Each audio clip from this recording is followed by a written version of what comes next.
Now, there are 4 levels when it comes to business. Number 1 is starting the business. Number 2 is growing the business. Number 3 is sustaining the business. Number 4 is transferring the business. Those are 4 things, but you need to be ready to do what needs to be done at these 4 levels. So number 1, starting a business. Businesses don't start themselves. People start businesses. So if you're going to start a business, you must be willing to take responsibility to birth that business.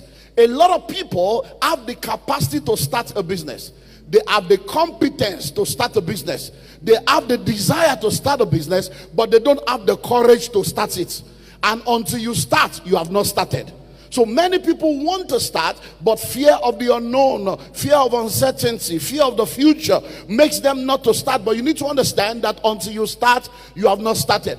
We've said and we've heard over and over again that the journey of 1,000 miles begins with a step. But guess what? The journey of 1,000 miles does not just begin with a step. The journey of 1,000 miles begins with a step that is taken. So until you take that step, the journey has not begun, because if wishes were horses, beggars will ride. 1,000 good intentions are not as powerful as one action. So I plan to, I hope to, I intend to. It doesn't matter until you actually give action to your intention. So starting a business is the first step in the 4 levels. Number 2 is growing the business. Once you start a business, you then need to grow the business. You need to ensure that this business that you have started does not remain the way it was started. That means that in order to grow the business, you have to grow. Because you have to grow for everything around you to grow. You cannot give what you don't have. So once you start a business, you have to be committed to ensuring that you do what needs to be done to become the kind of person that can grow that business. Then you execute that thing that needs to be executed to grow. 3rd level is sustaining. So there are people that are having problems starting the business. And there are people that have already started, but after they have started, their problem is how to grow. But there are people that are actually growing. The business is growing, but their problem now is sustainability.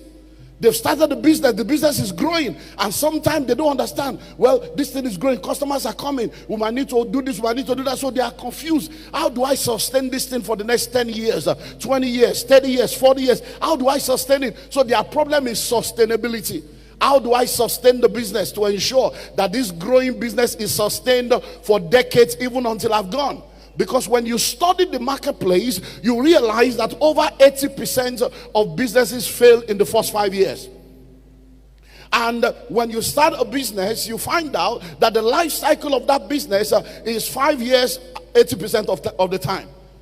But the businesses that survive the first 5 years, over 80% of them fail within the next 5 years again. So until you have actually done business for 10 years and above, you are not in business. You are still experimenting.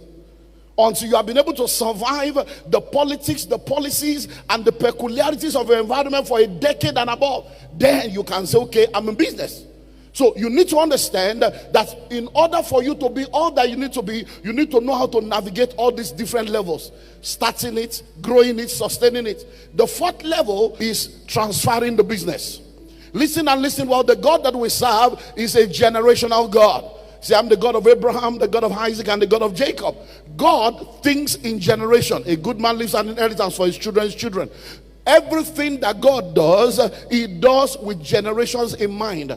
God does not start something that he expects to stop now. He wants it to go from one generation to the other. So many times when it comes to business, transferring business to the next generation becomes a challenge for a lot of people. So you find out that in our country and even in the continent, we have very few businesses that have survived 100 years.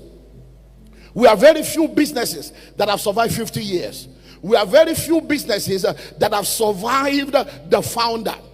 Why? Because a man finds a business and starts a business, and then he grows the business, and you find out that when the man dies, the business dies. And then you see all kinds of court cases. Brothers are fighting brothers. People are doing all kinds of stuff. Now, what causes this is because they don't have what I call transgenerational desires and plan. Because in order for you to build a business that you can transfer to the next generation, in order for you to build a transgenerational business, number 1, you must have a transgenerational mindset. Number 2, you must have a transgenerational plan. So your mindset must be transgenerational. I've done a lot of research in business, and we have different modules and trainings that we do around this line. And I've come to realize that most of the time, when it comes to business, the first generation is always a generating generation. They are pioneers. They pioneer things. They generate things. But the problem then happens as they are pioneering and generating things, they are giving birth to children. And these children are now being born to parents that are struggling to come out of poverty. So these ones that are coming after, they've seen their parents struggle, and they've seen that their parents are beginning to come out of poverty. And then the parents now have a mindset, I don't want my children to suffer what I've suffered. And because they don't want their children to suffer what they've suffered, they now say, okay, go to private school, go to school, go and study education, go and study this. So they begin to push the children into different levels of life in order to give the children a better life.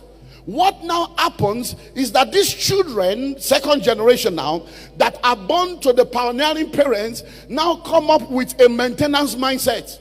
So most of the time, the second generation becomes a maintenance generation. They now say, what daddy and mommy has done, we need to maintain it. We need to make sure that what daddy and mommy has done is not destroyed. But you see, maintenance mindset cannot build a transgenerational business. Survivor mindset cannot build a transgenerational business. So when this second generation comes, they are just thinking maintenance. But you know what happens? By the time the third generation comes, the third generation does not even know what poverty is. The third generation is probably born abroad with a foreign passport. The third generation probably grows up with drivers and cooks and gatesmen. The third generation grow up seeing everything looking good. They did not know that grandpa started with poverty. So you find out that the first generation is a generating generation. The second generation is a maintenance generation. By the time you get to the third generation, it's an entitlement generation. They now feel they are entitled to everything. And at the end of the day, what the first generation starts dies in the third generation. The third generation now becomes a beggar once again. Many of you probably know people that are very rich in this area.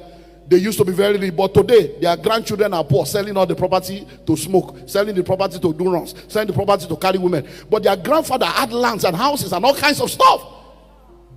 Think about it. Many of you growing up, you were frying akara, frying yam, frying beans, cooking beans by the side of the road. This is what you did to raise your children. Guess what? The children you raised now graduated. Instead of them to now use the education to come back and take your akara to eatery level and take your corn to eatery level, they will now leave that one and say, I can't do that. That's beneath me. They will now go and get a job in an air-conditioned coffin that they call corporate office. At the end of the day, poverty is perpetuated. Why? Because we don't understand how to transfer things from one generation to the other. So you need to realize that as a man or a woman, everything rises and falls on leadership. So once you understand these basics that I'm talking to you about, then you need to do some specific things that will now help you to navigate these 4 seasons.